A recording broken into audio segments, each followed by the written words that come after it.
Hey, I'm Ellen. I'm so excited to walk you through my 10K month roadmap today and help you use three easy money math equations to reverse engineer your path to your first $10,000 income month.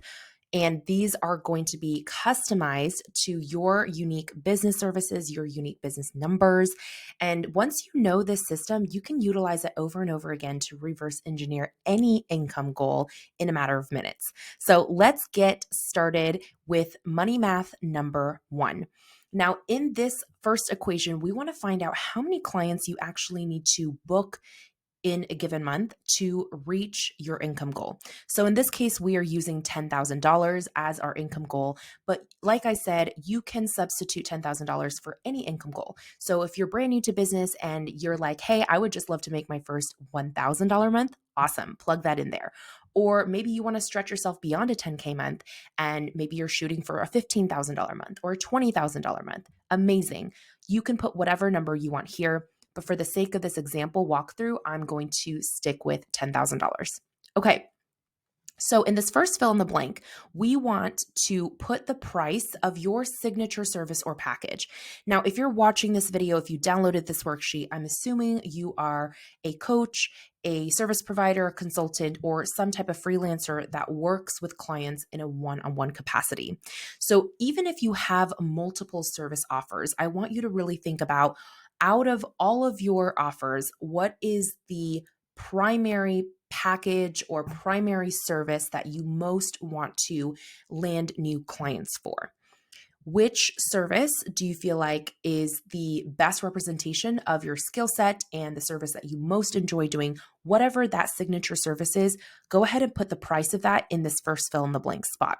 So to keep the math easy in this example, I am just going to pretend that my signature service costs $1,000 a month. So I would put $1,000 here. So if I do the math, $10,000 divided by $1,000, the answer that I get is 10. So this first money math equation tells me I need to sign or book 10 clients in a given month to make a $10,000 month based on the price of my unique signature service. So I want to take a moment to clarify here that whatever number you get, so in my case 10, this doesn't mean that every single month you need to go out and acquire 10 new clients. Because keep in mind, if you are a service provider, a coach, or a consultant, it's likely that you have rollover month to month from some of your clients. If your clients are working with you on a retainer basis, meaning they pay you a certain price every single month to retain your services, right? Some of those clients may be with you for a few months or even longer. And so your 10 total clients in this example may comprise of some existing clients as well as new clients. It just means that within a given month, 10 clients need to be paying you for your services at your signature service price in order for you to make that $10,000 month. I hope that tracks. All right, let's keep moving on to money math number two. Next, we want to calculate your sales conversion rate. Now, this is going to be your game changer. This is a metric that most service providers, coaches, and consultants never think to calculate, but it is such an important metric to track in your business on a month-to-month basis because it determines how many leads you actually have to go out and acquire each month in order to reach your income goals. Keep in mind that the higher your sales conversion rate, the less leads you actually need to get to the same result, right? For example, if you know that you have a 50% conversion rate, that means every 1 in 2 people that you talk to eventually becomes a paying client. That is a lot more attractive than, let's say, if you have a 10% conversion rate where you know for every 10 leads you talk to, only one person becomes a client. So this is where this metric matters because once you calculate what your sales conversion rate is, it gives you a baseline to go off of and continue tracking month after month and looking at opportunities for how you can increase your sales conversion rate. My general rule of thumb is that if your sales conversion rate is less than 50%, there's always opportunity for you to improve that number. And it's going to make a huge difference in being able to minimize your marketing efforts to get to the same income result if you can increase your sales conversion rate. All right, so let's go ahead and calculate that together. So the first number you want to plug in is the number of clients that you booked in the last 30 days. So in the last month, how many clients did you work with? How many clients paid you? For this example, I'm going to use the number 4. So I'm going to pretend 4 clients booked and worked with me in the last 30 days. Now, in the second fill in the blank spot, you want to insert the number of leads that you had in the last 30 days. So a lead being someone who gave you their name, perhaps their email or their phone number, and they reached out and inquired about your services and you had some sort of conversation with them. So that exchange of information, you are acquiring a new lead, right? And you want to look at in the last 30 days, how many new leads came in through the door? How many people inquired about my services and gave me their information? So for this example, I'm going to pretend 10 new leads came to me in the last 30 days.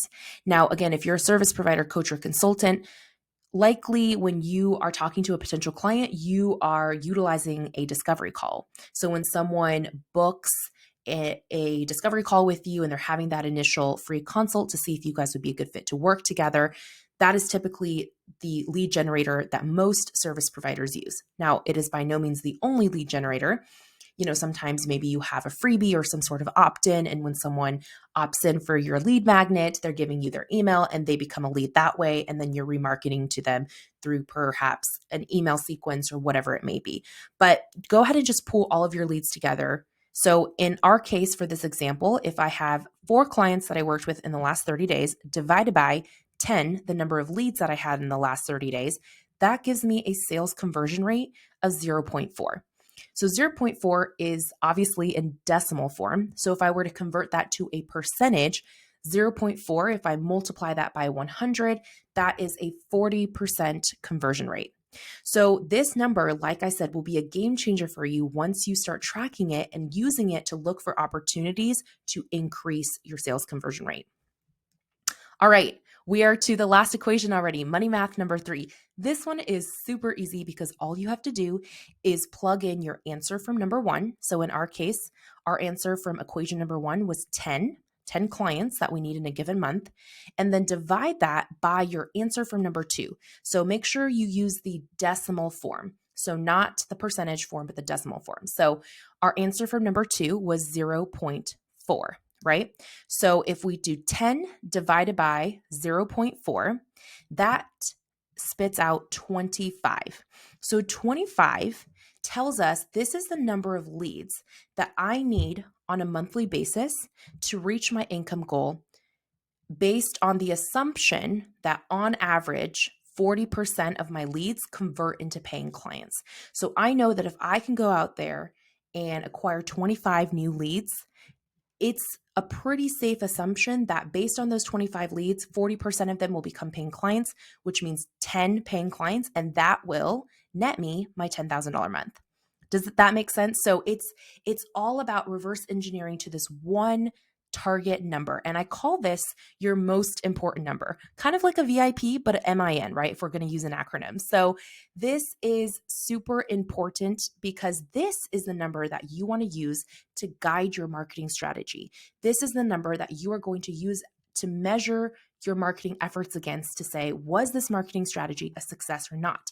Did it get me closer to my monthly lead target or not? And it gives you a very objective basis to strategize around so that you're not just throwing spaghetti against a wall. You're not just doing a million different marketing tasks and keeping your fingers crossed and not really knowing whether what you're doing is effective or not, right? A lot of people, maybe they are told to post every day, or they're told to be on all the platforms, or to send out a new email every single day and grow their list. And while all of those things inherently are good, right? If you grow your audience, if you show up consistently, if you create quality content, it's hard if you don't have a money math roadmap to show you the way. It's hard to know whether or not those efforts are actually paying off. It's hard to know how to translate whether getting 100 likes on a post versus 200 likes on a post is actually impacting your bottom line.